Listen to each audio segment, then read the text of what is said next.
Alors vous, votre parcours scolaire est très étonnant. Vous avez fait d'abord, vous aviez envie d'être pharmacien. Ouais, c'est ça. Vous l'avez pas fait ça? J'ai commencé mes études en latin sciences. J'ai fait mes 3 premières années où je suis sorti dans les 3 premières classes. Mais le parcours est étonnant parce que c'est là que je me dis que aujourd'hui ce sont les parents qui dirigent. Enfin, avant c'était les parents qui dirigeaient un peu ce que les enfants voulaient faire. Là je suis allé en cuisine, je me suis retrouvé dans une école où personne ne connaissait mes parents, donc j'ai commencé à faire un peu la foire, donc à l'école hôtelière de Namur. Donc, ils m'ont retiré après 3 mois et je me suis retrouvé à l'école de boucherie où ma mère était éducatrice. 3 mois, vous êtes resté à l'école hôtelière de Namur? Ouais. Donc il m'a dit, il n'est plus question d'aller à l'école, tu vas faire l'apprentissage. Donc à chaque fois, j'ai l'impression aujourd'hui, avec un peu de rétro, j'ai l'impression aujourd'hui d'avoir fait un cheminement vers le bas, quoi. Du plus haut, je suis redescendu d'une marche à chaque fois. C'est peut-être une impression, c'est l'impression que j'ai eue. Mais aujourd'hui, je trouve que ça m'a servi énormément pour garder les pieds sur terre. Puis vous allez faire la sommellerie. J'étais sommelier, oui. Et j'ai trouvé une richesse dans l'étude des vins. J'ai commencé à goûter des vins, à étudier, à comparer mes goûts en allant à des dégustations de vin et j'entendais les sommeliers à côté qui parlaient. Donc j'ai comparé par rapport à mes propres goûts. Et c'est comme ça que j'ai été un des meilleurs sommeliers de Belgique 2 ou 3 années de suite, quoi. La même chose dans la cuisine. Si on regarde mon parcours en cuisine, j'ai ouvert en 97 et je cuisine pour la première fois le jour de l'ouverture du resto. C'est fou. Sans Donc jamais vous ouvrez l'air avoir du touché, temps, pas ici, parce qu'en fait c'est la rénovation d'un petit bâtiment, c'est ça, hein? C'était une friterie, oui. Une friterie, hein, près des Gueusets. Ouais.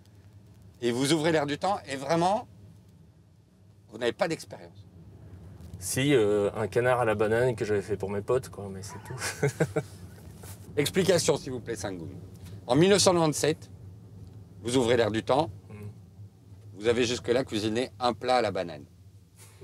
3 ans plus tard, en 2000, vous avez votre première étoile. Oui. Parce que moi, j'ouvre un restaurant demain, dans 3 ans, j'ai pas d'étoile, hein, je vous le dis. Hein.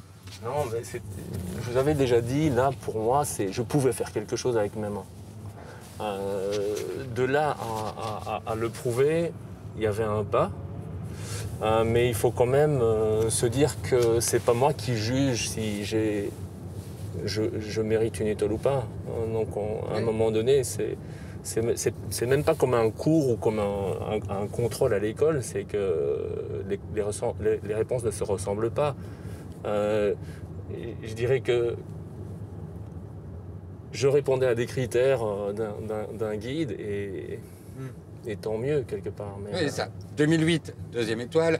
En 2016, vous allez être sacré meilleur chef par le Goemio, etc. Ouais. Donc c'est une carrière quand même très très impressionnante que vous êtes en train de mener. Est-ce que votre vision de la cuisine, du coup, elle a changé? De l'utilité de la cuisine, hein, pas de faire.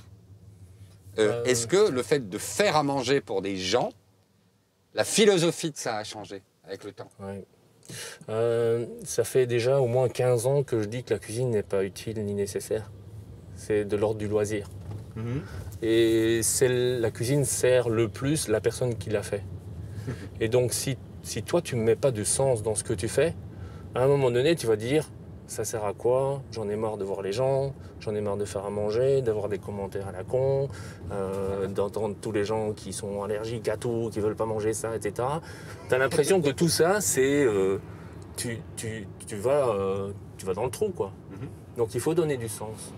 Et le sens, depuis le premier jour que j'ai ouvert le resto, c'était travailler avec les gens du coin. Si je me suis planté à Aiguezet, où il n'y a aucun resto, c'est au milieu des champs, c'est pas pour rien.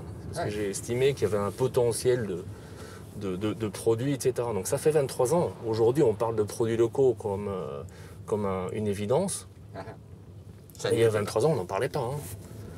Donc là, après 2-3 ans, on décide de créer un jardin avec mon ami Ben qui, à l'époque, était banquier. Donc je crois en les personnes au-delà de leurs compétences et au-delà de ce qu'ils ont comme qualification.